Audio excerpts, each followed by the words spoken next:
Police ने चलाया वाहन जांच अभियान। बगैर कागजात और हेलमेट पहने वाहन चालकों में मचा रहा हड़कंप।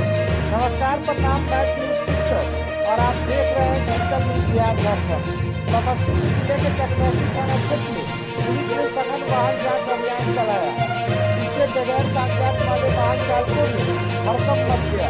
बता दें कि शुक्रवार को पुलिस से कल्याणपुर मुखपथ करुआ गांव के समीप चकमेसी पुलिस ने एएसआई राजेंद्र प्रसाद यादव के नेतृत्व में सघन वाहन जांच अभियान चलाया। इस दौरान पुलिस ने बगैर हेलमेट सवार वाहन चालक की जांच की, वहीं बाइक की डिक्की की चेकिंग की। पुलिस के वाहन जांच करते देखते ही बगैर कागजात वाहन चालक और बिना हेलमेट बाइक चालक पुलिस को देखकर रास्ते बदलकर चल रहे थे। पुलिस के वाहन जांच अभियान से बगैर कागजात वाहन चालकों में हड़कंप मचा रहा।